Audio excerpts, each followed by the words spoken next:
Hi, and welcome to the Divinely Inspired Woman podcast. I am your host, Patricia Wald-Hopkins. I am a modern mystic, and I am here to share with you the beautiful wisdom and stories from women that desire to lead their lives inspired by the divine within them.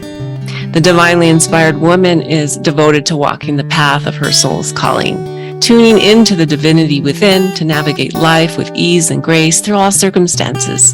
She cultivates beauty in her daily life. She is here to share the most authentic self each day through thick and thin. So I hope you enjoy our show today and that you will leave with an infusion of inspiration for your soul and for your day and living your life.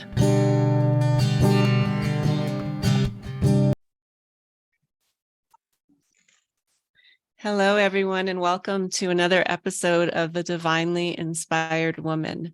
I'm your host, Patricia Wald-Hopkins, and I have a beautiful guest here with me today, Jyoti. I hope I said that correctly. It's a pleasure to have you.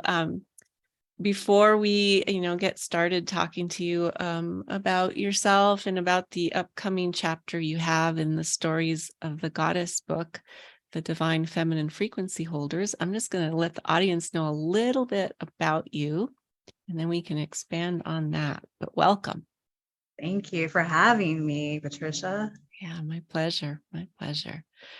So, Diana, I hear you currently work full-time as a hospice nurse, and you really love helping people to transition with dignity and grace. And I see that before that you worked as a nutritionist, a school nurse, a breastfeeding consultant, and a maternity nurse, helping people to transition into life. Oh, how beautiful. Both directions. She currently offers life coaching and healing sessions out of her office in Seattle, where she resides with her fiance and children. And Diana has trained in spiritual response therapy, intuitive energy and embodiment work, constellation therapy. Oh, yeah, that's a powerful modality. And heart-centered hypnotherapy. Beautiful. I love all that. Wow, I'm excited to speak to you about the divine feminine in all of that. I feel it strongly. What called you to this work, this body of work that you do? Oh gosh, where do I begin? Yeah. It's my entire life. It's yeah. It's realizing probably after I had the birth of my two daughters that if I was going to show up in any grounded, solid, highest love version of myself, that I really needed to do my work. Yeah. Because everything was going to be transferred through to them, whether I was aware or conscious of it or not. And it's the love of my daughters, honestly, that has catapulted me into a lifetime of growth and healing and seeking and finding just amazing teachers who have guided me. And I think that, the work I do as a nurse in many different capacities is just, dovetails with all of the work that I've done for myself, because it really requires a lot of compassion and presence. Yeah. So I'm really grateful that, for all of the pain and trauma that I've been through and for all the healing that I've gotten out of it, because that's where the wisdom and the growth comes. And that's what we get to share with the entire world. So that's so true. I love that. I love that you're like a midwife. Do you ever refer to yourself as being a midwife, of bringing in the light and, yeah, well, I know your name means, doesn't it mean, I just Jyoti, yeah, it does. It means inner light. So I think we are all midwives. Every single one of us is a midwife in our own ways. The moment we choose unconditional love, compassion, presence, we are a midwife, regardless of where we are and who we're standing before. But it's a choice it's a moment by moment choice and intention. And that's kind of part of what I allude to in my chapter that I wrote, is that, I talk about the bodhisattva, which came to me, particularly Tara is one of them that's been very instrumental in my life, and came to me in a vision and has come back since many times. And, what she was showing me is that, I am the bodhisattva. I am that. We all are. We all have that capacity to be, the embodiment of perfected wisdom and compassion, and feminine grace, and kindness, loving kindness. We all have that capacity. So we are all midwifing each other, I believe. That's beautiful. I believe that. I agree with you. When did you experience, I guess, the inspiration, or how did you experience the inspiration to take part in this book that, in your chapter? Yeah. Sure. It was my friend Michelle who introduced me to Radhaa and her publishing company. And she came to me and said, Diana, I think you have a really important story to share. I really hope you share it. And I just got a light bulb. Yes, let's do it. And really part of it was that I had already put together some concepts and ideas about what I wanted to share. And this was just a perfect opportunity to do that. So it really came out of recent political events, with the overturn of Roe versus Wade, and recognizing that we have certain paradigms of thoughts and righteousness that so many people are so rigidly holding on to in this forum and for debate and argument and politics and all of that. And I have a story that's different. I have a story that doesn't fit into that mold or those paradigms, but is asking us maybe to go a little higher in terms of how we even perceive life and death, and our communion with the unborn. Because I've had that experience, and I know in sharing my story most recently with other women, finally, having the courage to do that, that other women had other similar experiences. I'm not alone in this. Yeah. So we need to get the word out. We've been suppressed for so long, women, from sharing our stories and our truths, because literally we could be murdered for it not too long ago. I mean, literally shunned, and so I think we're on the brink of opening to different ways of looking at things. And I hope that by reading this chapter, that any woman who is confronted with the prospect of an unwanted pregnancy, regardless of what they choose, whether to go through with the pregnancy or not to, that they can find some hope and some truth and some empowerment through my story by sharing my story. So I really felt like I was called to do this. Yeah, I can feel that the power in your message, and the sincerity and depth of that love for helping other women through that. The worst thing the worst thing we can ever feel is shame, I believe. It's such a low vibration. And I worked as a labor and delivery nurse, and so I know that we have women, who have these preconceived notions about how their birth is supposed to go, right? We all want the perfect natural birth, and it just looks so beautiful, and that's just not the reality for many women. They have sometimes very traumatic births. But I believe that as long as a woman feels empowered through the entire process, regardless of what's happening to her that she can't control, that her experience will ultimately be a good one.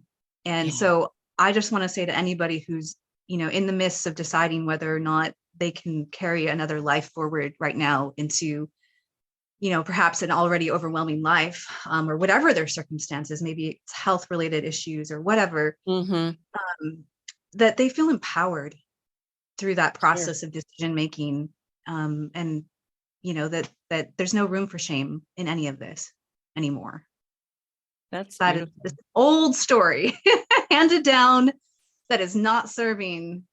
It's just not serving anymore. So Yeah, I think it is a time in our history where we need to rewrite a lot of that history. I mean, because it was written in a certain lens from a certain point of view. Oh And yes. it's no longer holding Right. holding up anymore. But I want to make sure that we mention the title of your chapter. And so it's called Holding Hands with Death, Messages from Gaia and Tara. And I know you've spoken a little bit about Tara a bit. And do you want to talk a little bit about Gaia and the relationship to Tara, or is that? I can. Yeah. You know, I think that I've always had this beautiful affinity with the archetype of Mother Gaia, right? And she is, you know, feminine goddess that is the earth mother, Yes. right? The fertility mother. And so, you know, in my earlier pregnancies, I mean, I felt like Gaia. I mean, I literally felt like I was this channel for life force energy moving through me, you know? But here's the thing is like what I've come to realize, and maybe it's my comfort level with death because I literally work with it every single day. I see mortality, right? But I think when we can actually embrace that there is perhaps a higher divine plan to things that we can't necessarily know, but we can make, you know, choices within based on divine guidance. Then we can open up to the possibility that death is not always bad. It's not bad. It's our perceptions and our perspectives that you know, and our attitudes about it that really maybe sometimes limit us. But really, when we can let go of the preconceived notions that we have about death, we can really surrender into the mystery, which is the divine, and we can finally be, you know, in tune with it and receive the downloads and the guidance and the knowledge that comes from being one with the mystery of things. So Gaia to me, you know, I say she because it's, you know, it's an energy field, but to me it's a feminine one. She has destructive forces in her that rebalance the earth. I mean, we can look at science to know that. But if we look energetically, you know, she's not all about, you know, nice to the detriment of herself, right? She's going to rebalance herself. If we extend that same grace to a mother who knows that she is at max capacity, you know, or she literally has a medical condition that would limit her from carrying life, right? Or being able to birth safely in these days, you know, that same grace where we look at a mother's intuitive, instinctual knowing of how to rebalance herself and her life for herself, her children, and her family. You know, Gaia's teaching us. She's showing us. Like, she's always showing us. Yeah. So we just have to get out of the way and listen. And you know, like that. I love that. I love that, tuning in to that deeper knowing, right, of ourselves, to know what it is that we actually need rather than taking on what we were taught we needed. I think that's a big shift, and one that I certainly want my children to know, especially my daughter. And so I'm so glad that there are women like you who are, you know, speaking about your stories and sharing this wisdom. So thank you for that. Sure. And how has this, writing this chapter, you know, in this container with, you know, Radhaa Publishing House, how has that felt for you? Yeah, it's been really nourishing. I didn't know when I first signed up that there was going to be a community around this. I just assumed you know, submit my chapter, we're good, they take care of it. But what I found is there's actually community, you know, just through the regular Zoom calls and meetings that we would do, and the online, Facebook groups, and just a lot of nurturing through this experience. People bringing their own individual tools to the collective, which have really been lovely to see. Reminding one another about our power and our grace that we all hold, and just mirroring that back and forth to one another has been really a lovely experience, and something I really didn't even anticipate. So yeah, it's definitely more, it's more than just writing the chapter, right? It's a gathering of that divine feminine frequency. yes, and like amplifying it through the stories is how I sense it. I yes. wanted to ask you, when you wrote the chapter, I mean, it sounded like you probably had been processing this information for, a while. But when you finally sat down to write it, how was that experience for you? And how did you feel afterwards? Yeah, I mean, empowered. Yes.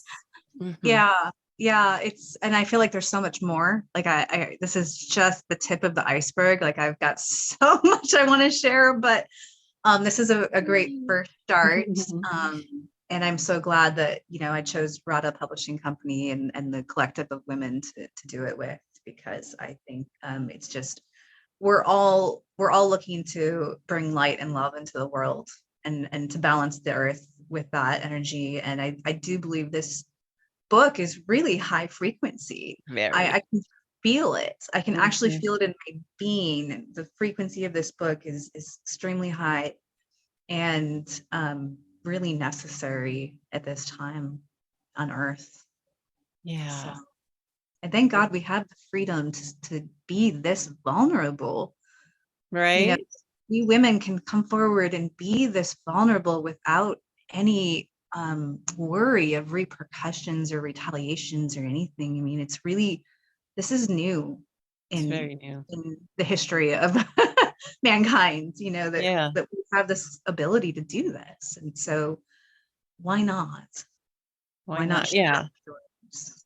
We get to write a different story now, right? We have we have the power to express ourselves authentically now, where even my mother did not. They didn't. No. Yeah. They didn't have that. So yeah, and I think it's also a beautiful time for you talk a lot about the rebalancing, and that harmonizing, and I think it brings back in a lot from my experience. Has the masculine energy dominated a lot of my life, and so to have the opportunity to bring the divine feminine back in, and even harmonize it within my own body, has just is a blessing. And that's something I shared too in my chapter, is that Tara, she embodies 21 different aspects of, I think it's 21 or 22 aspects of femininity, right? And so a couple of those aspects are graciousness and compassion, and all that kind of thing. And then there's the fierce warrior.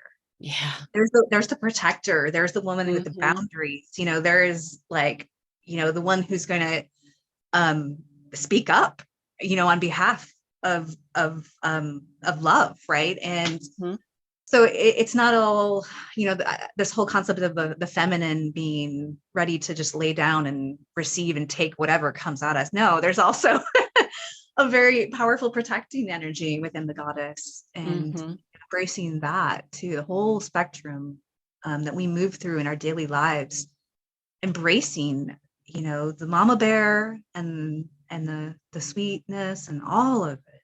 So we are all of it. We are all of it. Yeah, I think that's the bottom line. We are all of it. And we're allowed to express all of it. Yeah. I really didn't know that most of my life. I really didn't either. Didn't know that I could be all of it and embrace that. And really just be in my truth in every moment without having to apologize. Yeah. Yeah. Yeah, to I think anybody. that's very true. Having to apologize or feel that you would not, be accepted or loved as a result of being Exactly. all of Yeah. you. And the truth is, when we are all of ourselves is when we're more loved and respected, is what I'm finding, That is So what I'm finding. Yes. it's when we really embrace, I really feel like, life is a process of coming home to ourselves. Yeah. And we are here to learn lessons. We're here to grow, and we're here to come back to love and, the love that we are. And I think it all starts with self-love and self-compassion. And, the more we can just, you know, be that, for ourselves, we can Mm-hmm. also be that for others. Um, so I hope that this book helps to empower people to come into their self-love and their self-compassion more and more, Yeah. so that we can all just spread the light, you know? Right. Like the butterfly effect. Yeah, Yeah. definitely. We light each other's lights and just keeps going, Yeah. right? Around the globe. Yeah. Around the globe. What would you say, to our audience, like the first steps to, because it's a process. For me, it's been a process to learn to speak my truth, and like for you, what were the first like steps that you took to just really begin to do that? Oh, um, well, again, I think it starts with self-love. Self-love. Yeah, Perfect. because I think if I didn't love myself, I wouldn't be able to speak, I wouldn't be able to write or Hmm. speak. Yeah, I think I honestly can't answer that. I think it comes from something like a impulse inside of me that actually Hmm. needed to share this. And so therefore it actually it when I sat down to write, it just flowed out of me. Hmm. Hmm. I didn't Yeah. have to, I wasn't struggling. It was just like, okay, well, that was easy. Right. you know. So I think maybe even just waiting until you've got that, that impulse, not trying to, force anything or fight anything, but just wait till that impulse comes and ride the wave, and just let it out, like they say poets, right? They're Hmm. channeling, right? And I think in many ways we have that opportunity to channel through our written word and our spoken Yes. word too. So Yes. Yeah. yeah. Beautiful. I love that. The divine spark, right? Yeah. It just Yeah. and it just flows and it just flows. And do you Yeah. feel like writing in the group, with a group of women, Mhm. has supported you? I know you talked a little bit about it, but like it Yeah. versus just writing on your own or being in a group like Oh, this. yeah. Absolutely. Hmm. Absolutely. And again, I think it's the courage of each of the women to be so vulnerable that has inspired me, because this is, talking about my abortion and putting this out into the world. There there's going to be a lot of people who think that after you read the story that, oh, maybe she's completely delusional and deranged, maybe she's completely insensitive. There's going to be a lot of judgment, from people who aren't not of the same camp. um am I ready for that? And asking myself that, yes, I am. And part of it is knowing that there's other women out there too who are standing by me, who've Hmm. got my back Hmm. and Hmm. are Right. also in their truths. So, because Yeah. I know my truth. And that's Yeah. really all that matters, That's right. Right. That's So, beautiful. That strength. I can feel that. Yeah. That fierce warrior of Tara, oh yeah. right? Yes. Standing up for the truth. Um, is there anything else about your chapter or about, the work that you do in the world that you would like to share a little bit Mm, more about? yeah, I think just, being a hospice nurse, I see the wide gamut of experiences and emotions, and human uh, tendencies and responses to um, everyday life and everyday death. Yeah. And I think that that has been such a rewarding experience for me, because it Mm-hmm. forced me to just be in a place of non-judgment and self-compassion. And I feel so blessed because I know that I've got Tara, Goddess Tara at my back. I feel it. And one of the things I would say is that I believe that we can embody frequencies by Yes. intention. That's kind of how, you sound like you're familiar with constellations work, right? Yeah. And Mm-hmm. that is an intentional embodiment of of something, either Mm-hmm. a person, a place, land. It could be a body part, a frequency, goddess, whatever.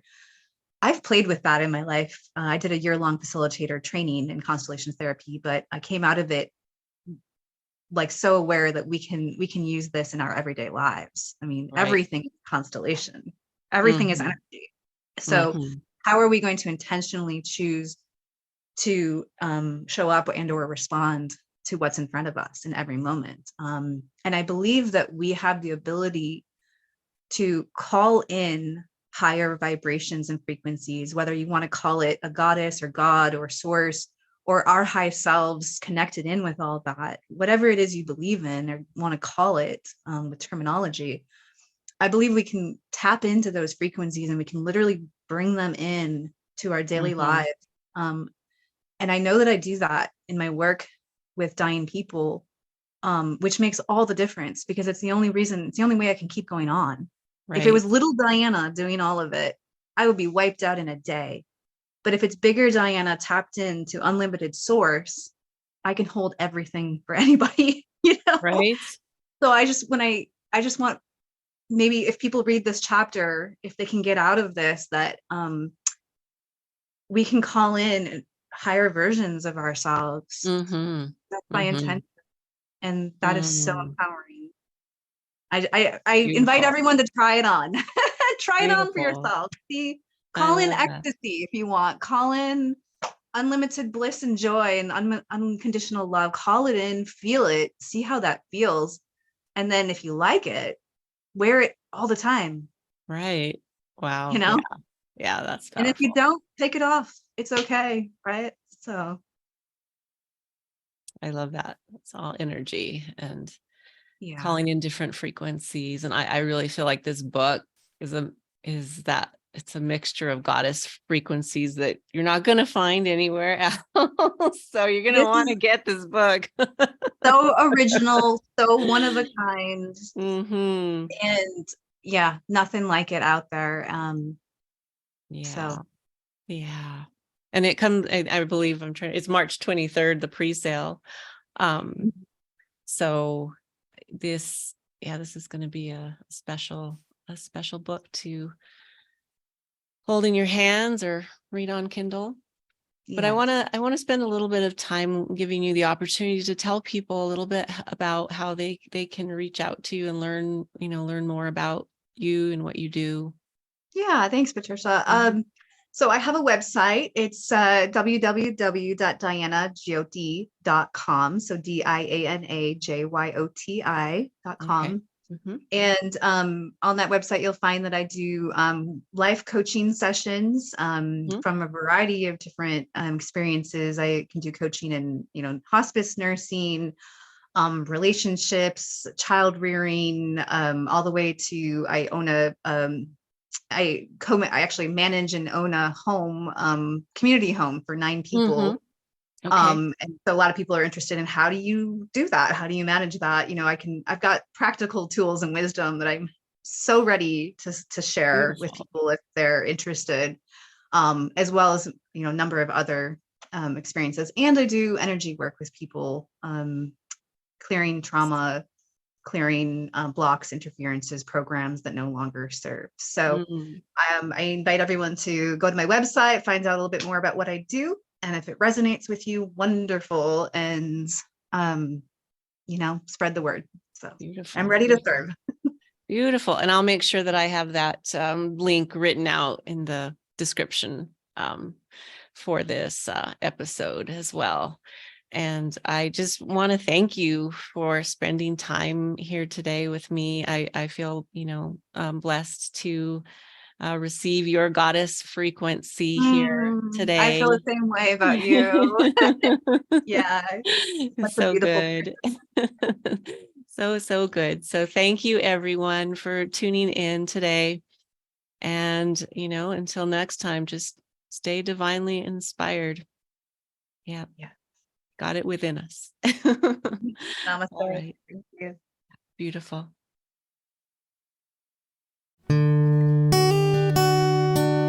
Thank you for listening to this episode of The Divinely Inspired Woman. Again, I'm your host, Patricia Wald-Hopkins, and I am so glad that you joined us here today. I hope you left with some soul food to inspire your daily life. And if you would like to learn more about my work, please check out my website, patriciawaldhopkins.com, and you can find out more about my divinely inspired practice and tools. So, thank you again. Have a beautiful day. Hi. I'm dropping in here with an announcement about a program, a new mentorship that I am offering. It's called Voices of Gaia, and it's about bringing your voice, your leadership, your life in alignment with Gaia's guidance.